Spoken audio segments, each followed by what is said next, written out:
नमस्कार dear students. SPC government college Ajmer के समाजशास्त्र विभाग के इस यूट्यूब चैनल में आपका स्वागत है। डियर स्टूडेंट्स, हम एमए प्रीवियस का जो पहला पेपर है थ्योरेटिकल पर्सपेक्टिव इन सोशियोलॉजी उसको पढ़ रहे हैं और तीसरी यूनिट का अध्ययन कर रहे हैं। और आज जो टॉपिक हम पढ़ने जा रहे हैं वह एंथनी गिड्डेंस का संरचनाकरण का सिद्धांत, theory of structuration by Anthony Giddens. Dear students, इस टॉपिक पर आगे बढ़ने से पहले कुछ जनरल बातें मैं आपके साथ शेयर करना चाहता हूँ।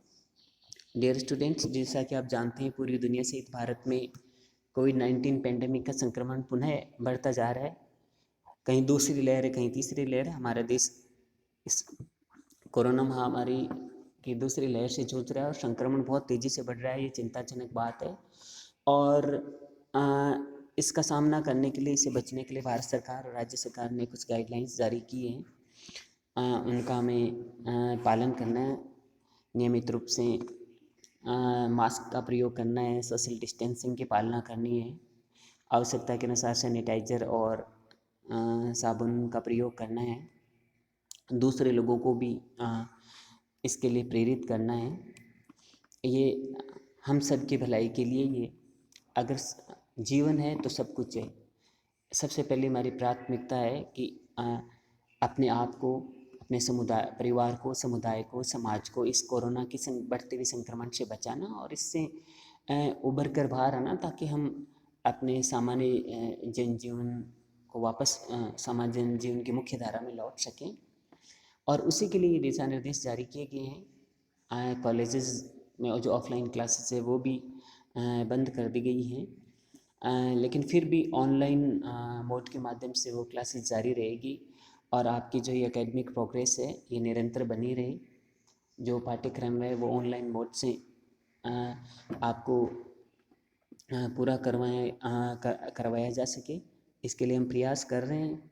और हम आपसे भी सहयोग की अपेक्षा रखते हैं कि आप नियमित रूप से इन वीडियोस को देखें। कोई भी प्रश्न हो, जिज्ञासा हो तो हमारे साथ शेयर करें। और इसी के माध्यम से इस कोविड-19 पेंडेमिक के साथ साथ हम अपनी एकेडमिक प्रोग्रेस को जारी रख सकते हैं, जो हमारे लिए बेहतर भविष्य के लिए आवश्यक है। हमें हाथ पर हाथ धरे रहकर बैठना नहीं है, अपने नॉलेज को बढ़ाना है, अपने करियर के बारे में सोचना है, अपनी पढ़ाई करनी है। अगर आप समाजशास्त्र में करियर बनाना चाहते हैं, सिविल सर्विसेज में इस सब्जेक्ट्स के माध्यम से आगे बढ़ना चाहते हैं और टीचिंग में करियर बनाना चाहते हैं, तो समाजशास्त्र को बढ़िया ढंग से समझना बहुत ज़रूरी है। और विशेष रूप से इसकी जो थ्योरीज़ हैं, कॉन्सेप्ट्स हैं, उनको समझना बहुत ज़रूरी है। जो एडवांस थ्योरीज़ हैं, उच्चतर जो समाजशास्त्रीय सिद्धांत हैं, उनकी अवधारणात्मक स्पष्टता बहुत ज़रूरी है कि उनकी सेंट्रल थीम क्या है, उनकी केंद्रीय विषय वस्तु क्या है, केंद्रीय समस्या क्या है और वो क्या कहना चाहते हैं और वर्तमान समाजों किस महत्व सिद्धांत प्रासंगिक है। क्योंकि समाज की निरंतर बदलता रहता है और पुराने सिद्धांत वो समय के साथ कम प्रासंगिक होते रहते हैं और नए सिद्धांत आते रहते हैं। ठीक उसी तरह जिस तरह सॉफ्टवेयर के आउटडेटेड वर्जन हैं वो पीछे छूट जाते हैं, नए अपडेटेड वर्जन आते रहते हैं। हम जिस तरह अपने मोबाइल में एप्लीकेशंस को अपडेट करते रहते हैं, वैसे ही किसी भी सब्जेक्ट का नॉलेज है वो भी निरंतर अपडेट होता रहता है। हमें भी उसको अपडेट रखना होता है, निरंतर उसके साथ जुड़े रहना होता है, पढ़ते रहना होता है। और जीवन में सफलता के लिए चीज़ें बहुत ज़रूरी है, लाइफ पे भी लागू होती है, सब्जेक्ट पर भी लागू होती है। डियर स्टूडेंट्स, हम जानते हैं कि पिछला जो पूरा वर्ष है वो इस कोविड-19 पेंडेमिक में से जूझते जूझते हमारा निकल गया है। फिर भी उसमें भी हमने अपनी एकेडमिक प्रोग्रेस को जारी रखने का प्रयास किया और उससे काफ़ी हद तक हम उभर पाए। लेकिन लापरवाही और जन सहयोग के अभाव में हम देख रहे हैं कि वापस से कोरोना का संक्रमण बढ़ता जा रहा है। तो इसको रोकने में आपकी, हम सब की भूमिका है। आप और हम सबको मिलकर इसका सामना करना है, तो समाज के दूसरे लोगों को भी प्रेरित करना है और स्वयं को, अपने समुदाय को, समाज को, राष्ट्र को इस महामारी से बचाना है। क्योंकि स्वस्थ हैं तभी दूसरी चीज़ें महत्व करती हैं, मैटर करती हैं। हम जानते हैं कि कोविड-19 जो महामारी है उसने हमें क्या शिक्षाएं दी है। डियर स्टूडेंट्स, उसने हमें सिखाया है, पहला जो पाठ पढ़ाया है वो है पहला सुख निरोगी काया, हेल्थ इज वेल्थ, यानी स्वास्थ्य हमारी प्राथमिकता होनी चाहिए, व्यक्ति की, समुदाय की, परिवार की, समाज की, राष्ट्र की। हम स्वस्थ हैं तभी दूसरे काम कर सकते हैं, जीवन को अच्छे ढंग से जी सकते हैं, जीवन में आगे बढ़ सकते हैं, सफल हो सकते हैं, अपने जीवन को बेहतर बना सकते हैं, सोसाइटी को बेहतर बनाने में अपना योगदान दे सकते हैं। और दूसरी शिक्षा हमें मिली है इससे कि अपने परिवार, सामाजिक संबंधों को महत्व देना, परिवार से जुड़े रहना, अपने पारिवारिक सामाजिक दायित्वों का निर्वहन करना, बड़े बुजुर्गों की सेवा करना, उनकी बताई शिक्षाओं को जीवन में उतारना, उसके अनुसार आचरण करना, यही चीज़ें हमें सीखने को मिली। तो परिवार और सामाजिक संबंधों को जीवंत बनाए रखना, उनसे जुड़े रहना, ये दूसरी सबसे बड़ी शिक्षा कोरोना महामारी ने हमें सिखाया है। यानी कि हम सब इन चीज़ों को जानते हैं, लेकिन कोरोना ने इनके महत्व को पुनर्स्थापित किया है, एक नए स्वरूप में हमारे सामने इस यथार्थ को रखा है। और तीसरी महत्वपूर्ण बात जो इस महामारी ने हमें सिखाई है कि बचत और निवेश वो जीवन के लिए बहुत ज़रूरी है। हर समय एक सा नहीं रहता, कभी भी संकट आ सकता है, इसलिए भविष्य की दृष्टिकोण से हमें बचत और निवेश करके रखना चाहिए। इसके साथ ही डिजिटल रिवोल्यूशन, टेक्नोलॉजी, उसका भी महत्व उजागर हुआ है, उसने ही दुनिया को बचाया है। साथ ही जो वसुदेव कुटुंबकम की जो भावना है, जो भारतीय संस्कृति के महत्वपूर्ण मूल्य है, उसकी प्रासंगिकता यहाँ से हुई है। पूरी दुनिया ने एकजुट होकर इस महामारी का सामना किया। तो ये सब चीज़ें हमें कोविड-19 जो महामारी है उसने सिखाई है। तो ये दुनिया पर लागू होता है, उसी तरह हमारे ऊपर भी लागू होता है कि व्यक्ति है, और एक व्यक्ति है, उसका समाज में कितना महत्वपूर्ण योगदान होता है, एक व्यक्ति समाज के लिए कितना संकट पैदा कर सकता है। हम देखते हैं कि एक व्यक्ति है, वो लापरवाही बरत कर, अगर उसको स्वयं को पता नहीं है कि कोरोना से इन्फेक्टेड है, एसिम्प्टोमेटिक केस है, तो वो हज़ारों लोगों को संक्रमित कर देता है। ठीक इसी तरह एक व्यक्ति अच्छा काम करके हज़ारों लाखों लोगों को प्रेरणा देता है अच्छे काम करने के लिए। तो हम यहाँ देखते हैं कि सोसाइटी के अंदर व्यक्ति कितना महत्वपूर्ण है। ये सब चीज़ें मैं इसलिए आपको बता रहा हूँ कि आज जिस उच्चतर समाजशास्त्री सिद्धांत को पढ़ने जा रहे हैं, वो इससे रिलेटेड है, इससे संबंधित है। इसकी सेंट्रल थीम यही है, वो यही कहता है। तो समाज में समाज का भी अपनी जगह महत्व है, व्यक्ति का भी अपना महत्व है, और एक व्यक्ति का भी बहुत महत्व है समाज में। इसलिए एक व्यक्ति की कभी उपेक्षा नहीं की जा सकती, न ही समाज की उपेक्षा की जाती है। यानी व्यक्ति और समाज दोनों समाज की वास्तविकता है, दोनों का सह अस्तित्व है, और दोनों अपने आप में स्वतंत्र और विशिष्ट महत्व रखते हैं, और दोनों से ही समाज की उन्नति और प्रगति है। तो ये कुछ बातें मैं आपके साथ शेयर करना चाहता था। डियर स्टूडेंट्स, आज का जो हमारे टॉपिक है संरचनाकरण का सिद्धांत, थ्योरी ऑफ स्ट्रक्चरेशन, ये ब्रिटेन के प्रसिद्ध समाजशास्त्री थे एंथनी गिडेंस, उन्होंने दिया है। उन्होंने सोशियोलॉजी नाम से एक महत्वपूर्ण पुस्तक भी लिखी है। समाजशास्त्र के जो विद्यार्थी हैं उनके लिए वो पठनीय पुस्तक है। उस अवधारणात्मक स्पष्टता के दृष्टिकोण से बहुत ही उपयोगी और सार्थक पुस्तक है, सोशियोलॉजी नाम से है। इसके अलावा जो उन्होंने सिद्धांत दिए हैं, उस दृष्टिकोण से उनकी जो महत्वपूर्ण पुस्तकें हैं, उसमें सबसे महत्वपूर्ण पुस्तक है द कॉन्स्टिट्यूशन ऑफ सोसाइटी, जो 1984 में प्रकाशित होती है। इसी में उन्होंने अपना ये संरचनाकरण का सिद्धांत दिया है। इसके अलावा central problems in social theory 1979 में प्रकाशित हुई थी, और द कंसिक्वेंसेस ऑफ मॉडर्निटी ये 1990 में आई थी। आधुनिकता पर भी उन्होंने अपना सिद्धांत प्रस्तुत किया है, और बहुत महत्वपूर्ण और उपयोगी है। आधुनिकता का जो टॉपिक है उसमें हम इसको पढ़ेंगे। आज हमने चर्चा करनी है, समझना है थ्योरी ऑफ स्ट्रक्चरेशन को।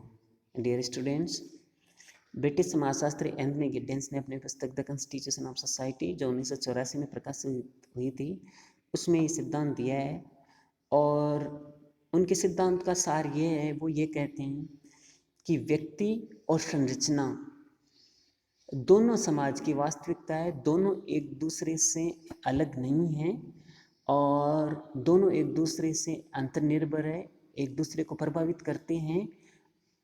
व्यक्ति संरचना को बनाता है, संरचना व्यक्ति के व्यवहार को निर्धारित करती है, और ये प्रक्रिया निरंतर चलती रहती है। यानी कि व्यक्ति की क्रियाएं, अंतर्क्रियाएं, उनके माध्यम से संरचना प्रभावित होती है, और संरचना है वो व्यक्ति की क्रियाओं और अंतर्क्रियाओं को निर्धारित करती है।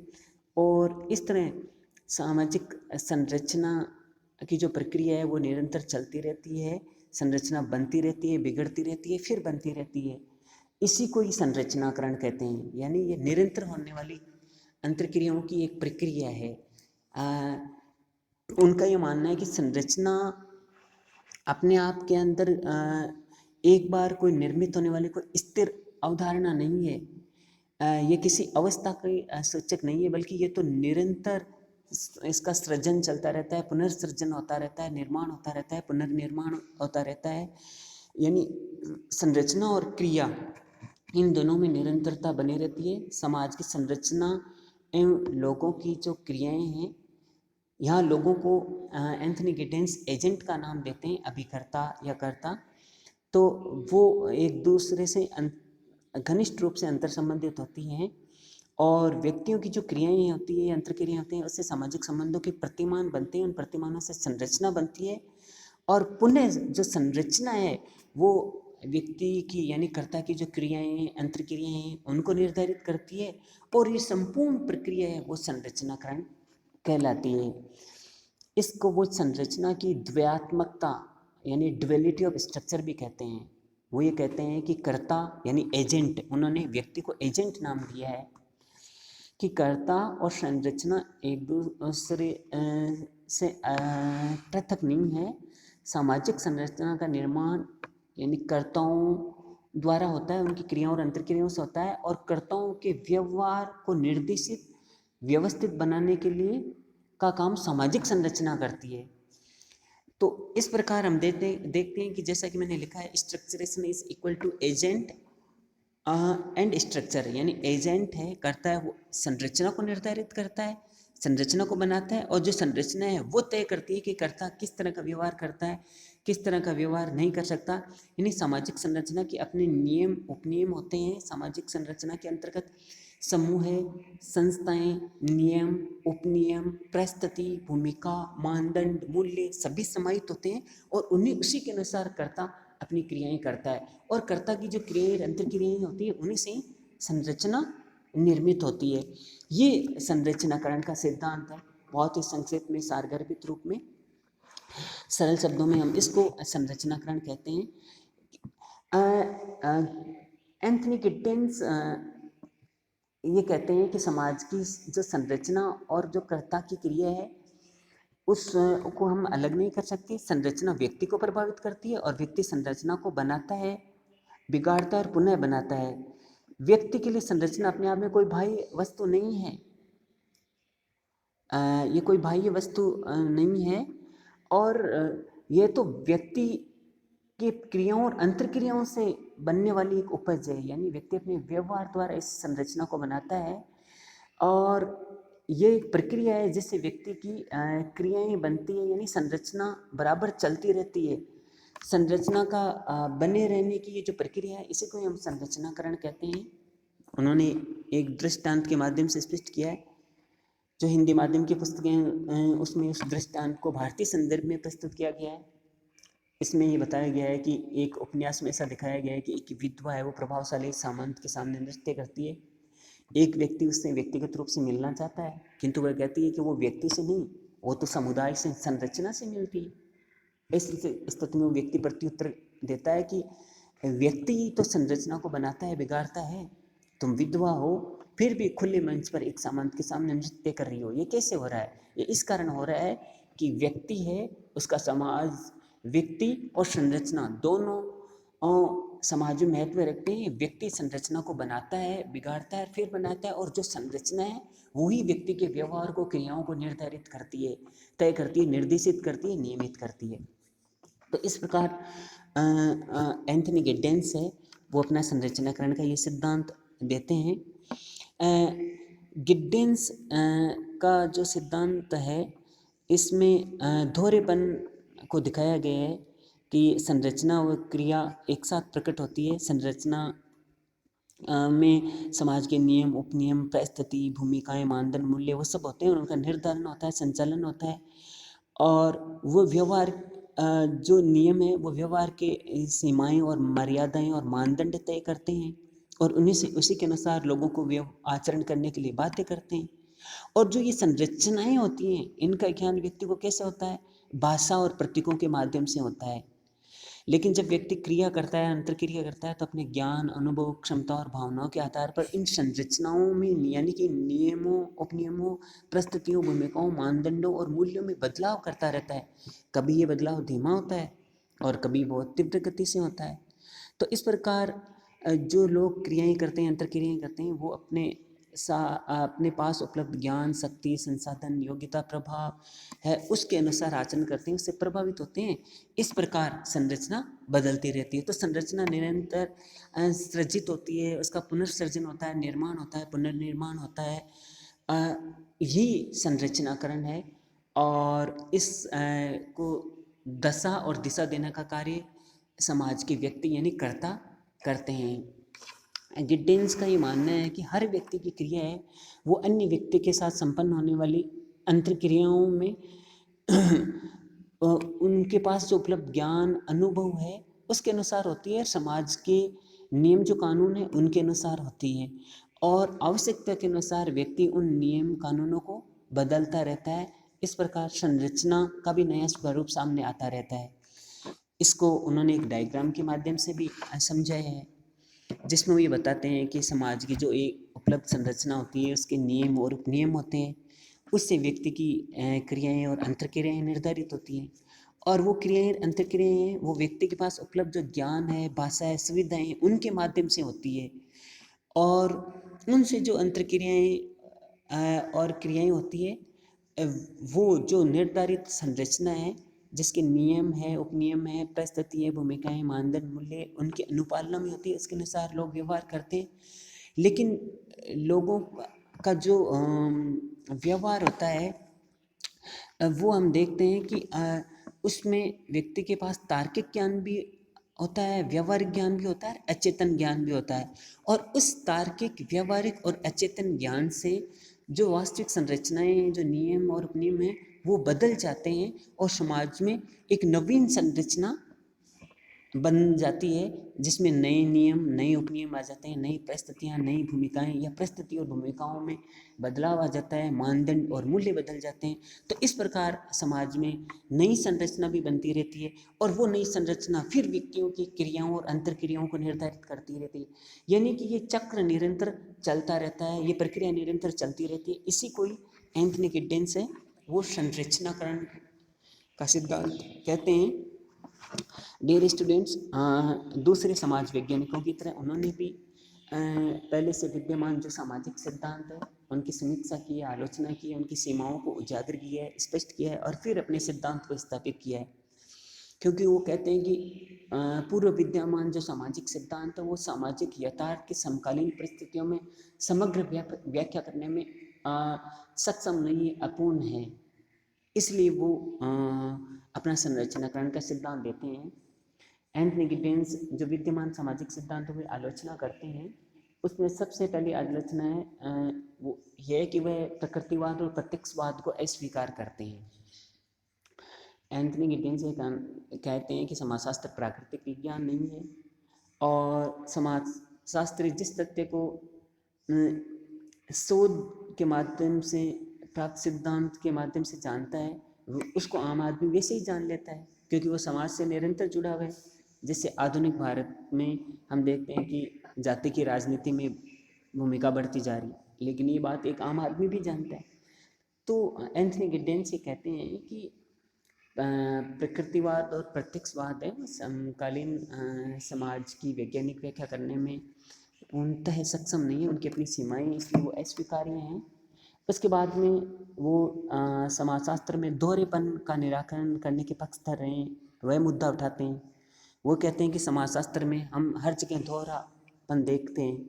एक तरफ हम मैक्रो सोशियोलॉजी की बात करते हैं, दूसरी तरफ माइक्रो सोशियोलॉजी की बात करते हैं। यानी एक तरफ बृहद समाजशास्त्री सिद्धांत है, दूसरी तरफ सूक्ष्म समाजशास्त्री सिद्धांत है। एक तरफ समाज है, दूसरी तरफ व्यक्ति है। एक तरफ वस्तुनिष्ठ अध्ययन की बात है, दूसरी तरफ व्यक्तिनिष्ठ अध्ययन की बात है। तो समाजशास्त्र में ये दोहरापन उचित नहीं है। तीसरा मुद्दा उन्होंने सामाजिक सिद्धांत की आलोचना में उठाया है कि प्रकार्यवाद और उद्विकासवाद दोनों की आलोचना करते हैं। एंथनी गिड्डेंस कहते हैं कि प्रकार्यवाद व्यवस्था में एकीकरण, संतुलन, संगठन और प्रकार्य पर बल देता है, और उद्विकास है वो समाज में सरल से जटिल, कम विभेदीकरण से अधिक विभेदीकरण की ओर क्रमबद्ध ढंग से विकास की व्याख्या करता है, और वहाँ पर व्यक्ति की, कर्ता की उपेक्षा होती है।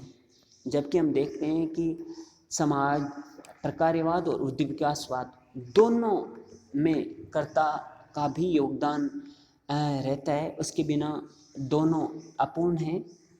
प्रकार्यवाद और उद्विकासवाद को बिना कर्ता की भूमिका के सिद्धांत के रूप में समझना संभव नहीं है। और चौथा बिंदु उन्होंने आलोचनात्मक बिंदु जो उठाया है वह है अंतरक्रिया की सीमाएं। वही कहते हैं कि एर्विंग गॉफमैन ने जो अंतरक्रिया पर आधारित अपना सिद्धांत प्रस्तुत किया है, वहाँ दोहरापन है, व्यक्ति बनाम समाज वाली बात आ जाती है, और वो मोटिवेशन की उपेक्षा करता है। अंतरक्रियावाद का ये मानना है कि व्यक्तियों की भूमिकाएं हैं, उसके अनुसार संरचनाओं का निर्माण होता है और उसको प्रधानता देता है, और सामूहिक गतिविधियों को या समाज की उपेक्षा करता है। तो यह भी एक अपूर्ण सिद्धांत है, इसकी भी एक सीमा है। पांचवा है संरचनावाद की आलोचना। एंथनी जो गिड्डेंस है वो लेवी स्ट्रॉस के संरचनावाद की उपेक्षा करते हैं, जो कि ये मानते हैं कि सामाजिक संरचनाएं वास्तव में मानसिक संरचनाएं हैं, इनका अस्तित्व मानसिक संरचनाओं में है। लेवी स्ट्रॉस का संरचनावाद है वो तो भाषावाद पर निर्भर एक मानवशास्त्रीय उपागम है, जिसका आधार मनुष्य की मानसिक प्रक्रिया है कि सामाजिक संरचना एक मानसिक तथ्य है। संरचनावाद ने इस तथ्य की उपेक्षा की वस्तुतः कि सामाजिक संरचना वास्तव में एजेंट की अंतर्क्रियाओं द्वारा बनती है, बदलती है, परिभाषित और पुनर्परिभाषित होती है। तो यहाँ पर सामाजिक सिद्धांतों की आलोचना एंथनी गिड्डेंस करते हैं, और फिर एंथनी गिड्डेंस अपना संरचनाकरण का सिद्धांत देते हैं। हम जानते हैं कि ज्ञान की प्रकृति संचयी होती है, ज्ञान सदियों से निरंतर संचित होता रहता है, उसमें संशोधन होता रहता है, नवीन ज्ञान भी जुड़ता रहता है। संरचनाकरण का ये सिद्धांत है, वो ये कहता है कि व्यक्ति और संरचना, इनकी द्वैत्मकता, जो ड्युअलिटी है, वही समाज का एक तरीके से सही विश्लेषण है। हर संरचना के अपने नियम उपनियम होती है, नियम उपनियम होते हैं, और उनकी जानकारी कर्ता को होती है, और दिन प्रतिदिन का उसका जो व्यवहार है, बातचीत है, अंतर्क्रियाएं, उसमें कर्ता जो है उन नियम उपनियमों के अनुसार कार्य करता है, उसके अनुसार अपनी परिस्थिति, भूमिकाएं, उनकी पालना करता है, क्योंकि उसके साथ मानदंड और मूल्य जुड़े रहते हैं, और उसी के अनुसार उसे व्यवहार करना होता है। संस्था की जहाँ से बात है, तो संस्थाएं समाज में पाई जाने वाली अंतर्क्रियाओं की कार्य प्रणाली का ही नाम है। समाज में विद्यमान जो व्यवहार प्रणाली है, कार्य प्रणाली, उसी को ही हम संस्था कहते हैं। और वो व्यवहार प्रणाली, कार्य प्रणाली सामाजिक अंतर्क्रियाओं की बारंबारता से निर्मित प्रतिमान है। तो गिड्डेंस ने 4 मुख्य संस्थाओं का उल्लेख किया है अपने इस संरचनाकरण के सिद्धांत को स्पष्ट करने के लिए।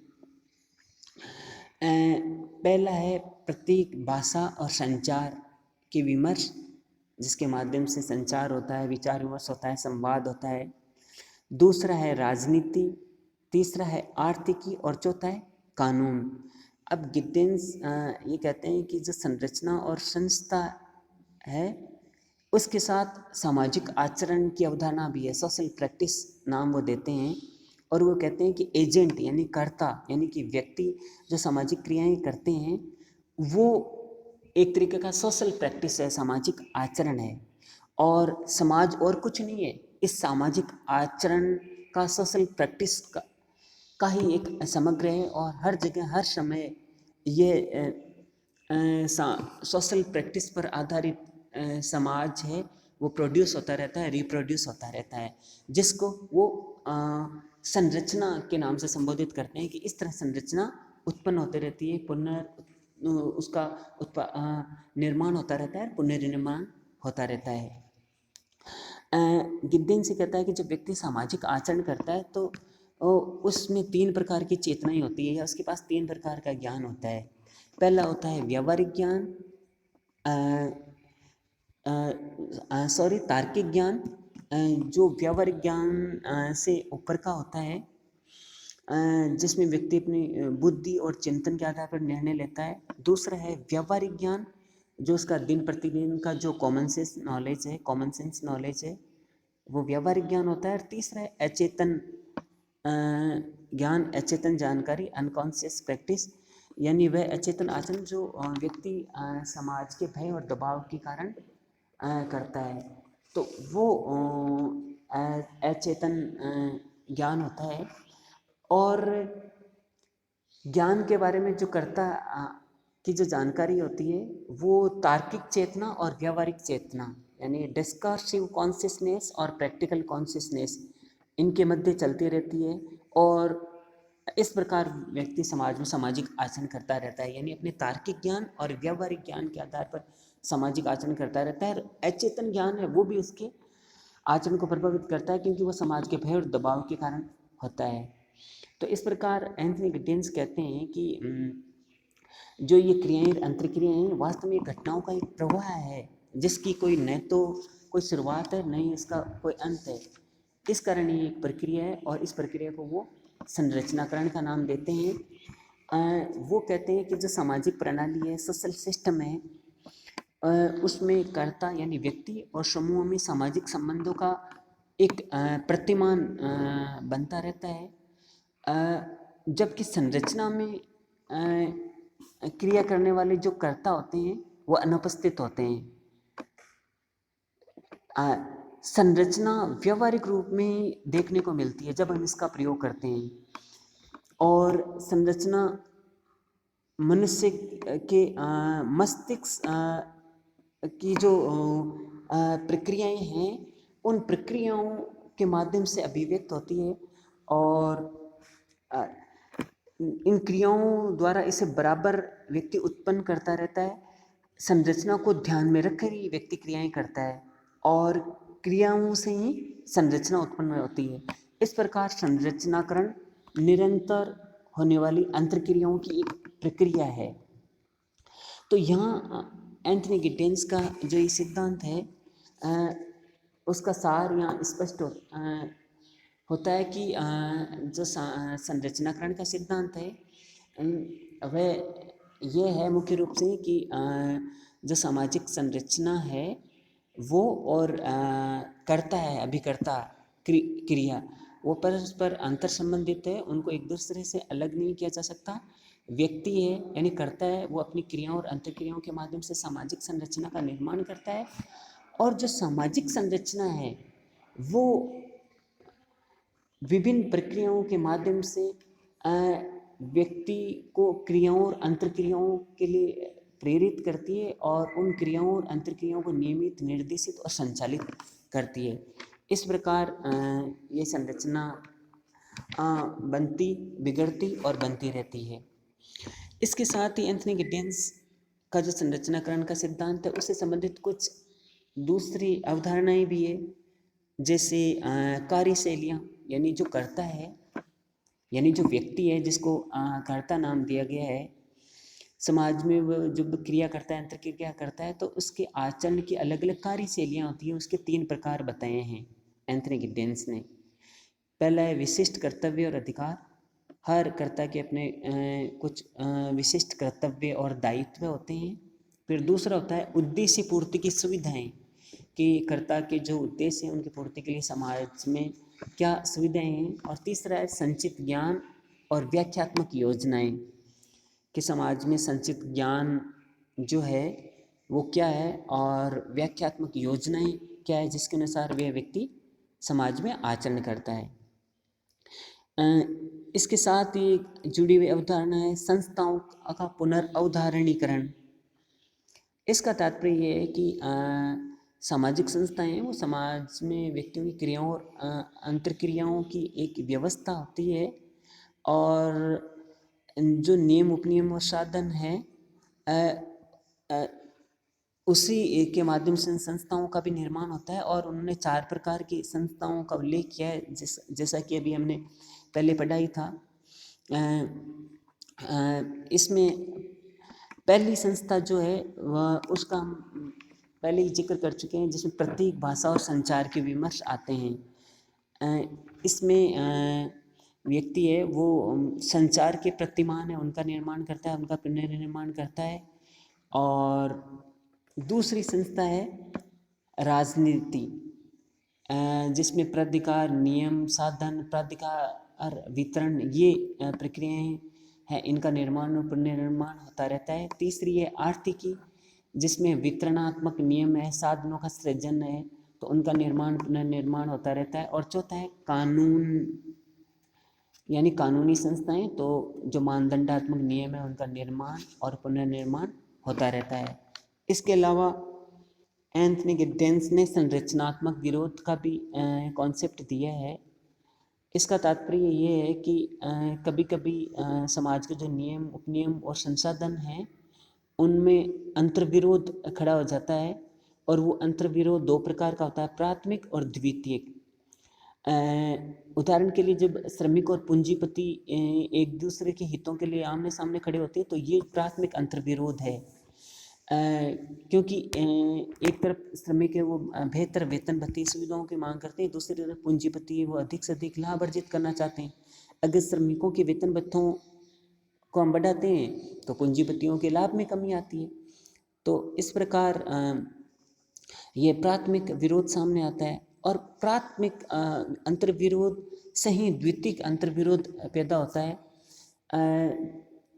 जब प्राथमिक अंतर्विरोध से मजदूरों, श्रमिकों और पूंजीपतियों के बीच में दूरी आ जाती है और वो एक दूसरे के विरोधी हो जाते हैं, तो ये द्वितीयक अंतर्विरोध है, जिसकी अभिव्यक्ति हड़ताल, धरने, प्रदर्शन, इस तरह के माध्यम से होती है। ये सामाजिक संघर्ष के उदाहरण है।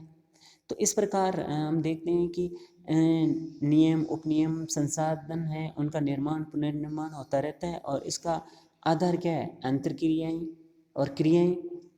और इसको गिड्डेंस ने रूटीनीकरण और क्षेत्रीकरण के माध्यम से स्पष्ट किया है। गिड्डेंस ये कहते हैं कि संरचनाओं जो होती है उस संरचनाओं में जो करता है उनकी सुरक्षा और जो संस्थाकरण है वो समाज में रूटीनीकरण और क्षेत्रीकरण के माध्यम से होता है। रूटीनीकरण का यहाँ तात्पर्य ये है कि लंबे समय तक जो नियम, उपनियम या संसाधन बनते बिगड़ते रहते हैं, तो कुछ इस कारण लंबे समय तक बने रहते हैं कि वो लोगों के रूटीन यानी नित्य क्रम का भाग बन जाते हैं। कुछ अंतर्क्रियाएं होती हैं वो रूटीन यानी नित्य क्रम का हिस्सा बन जाती हैं, इस कारण वो निरंतर बनी रहती हैं। तो ये रूटीनीकरण की अवधारणाएं हैं, और उन्होंने इसको उदाहरणों के माध्यम से स्पष्ट किया है कि इस प्रकार हर नई अंतर्क्रिया के लिए वो नई परिस्थितियां आती हैं और वो लोगों की सामान्य आदतों में सम्मिलित हो जाती है और फिर उसकी रूटीन यानी नित्य क्रम का हिस्सा बन जाती है। एक अवधारणा क्षेत्रीयकरण की है।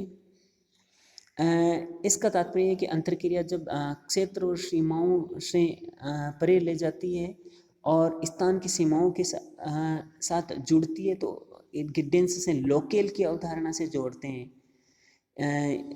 इसका तात्पर्य है कि एक निश्चित क्षेत्र जिसकी सीमाबंदी स्पष्ट होती है वही लोकेल है, और वहाँ पर अंतर्क्रियारत जो लोग हैं वो उस क्षेत्र के बारे में जानकारी रखते हैं और उस विशेष जानकारी के आधार पर ही वहाँ अलग तरीके से वो व्यवहार करते हैं, और वहाँ के लोगों में उस व्यवहार को मान्यता मिली हुई होती है, क्योंकि उन अंतर्क्रियाओं के क्षेत्रीय, सामाजिक और सांस्कृतिक संदर्भ होते हैं।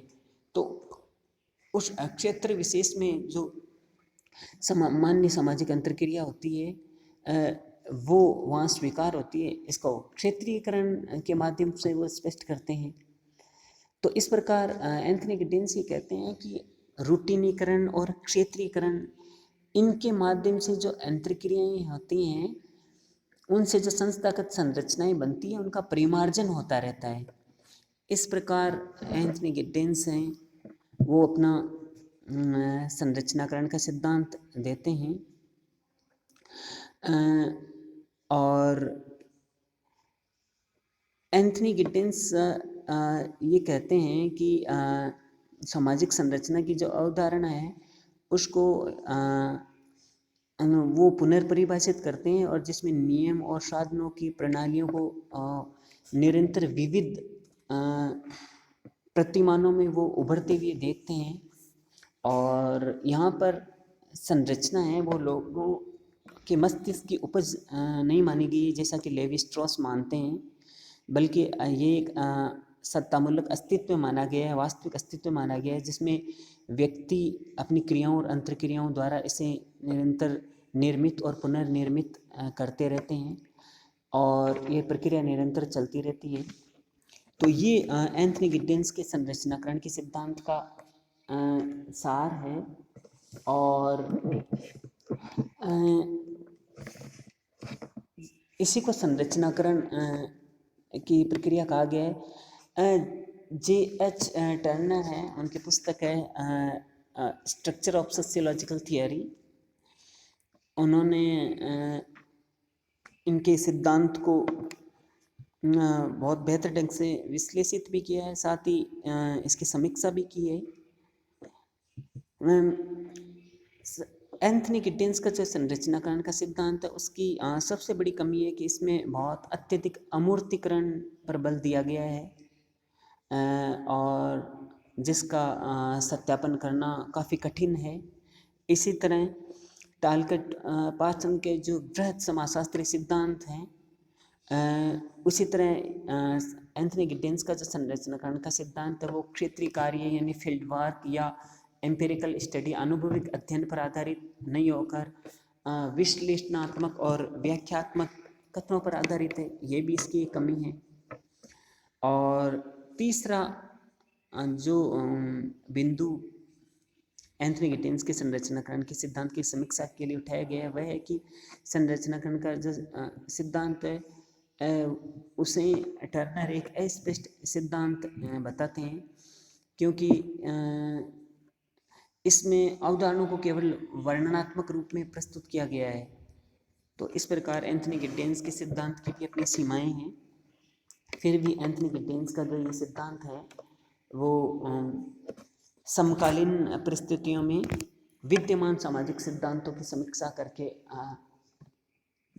सामाजिक यथार्थ को स्पष्ट करने का एक बौद्धिक प्रयास है, जो हमें समाज की वास्तविकता का ज्ञान देता है, बोध कराता है। एक नवीन दृष्टिकोण से वो संरचना और समाज की व्याख्या करते हैं कि संरचना अपने आप में एक बार निर्मित वस्तु या अस्तित्व नहीं है, बल्कि ये निरंतर चलती रहती है, निरंतर बनती और बिगड़ती और फिर बनती रहती है, ये प्रक्रिया है।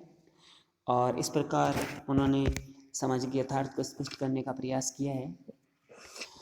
मैं समझता हूँ कि एंथनी गिड्डेंस के संरचनाकरण के सिद्धांत को बहुत संक्षिप्त और सारगर्भित रूप में मैंने यहाँ आपके सामने स्पष्ट करने का प्रयास किया, और इस वीडियो से उस सिद्धांत को समझने में आपको मदद मिलेगी, ऐसी मैं कामना करता हूँ। धन्यवाद।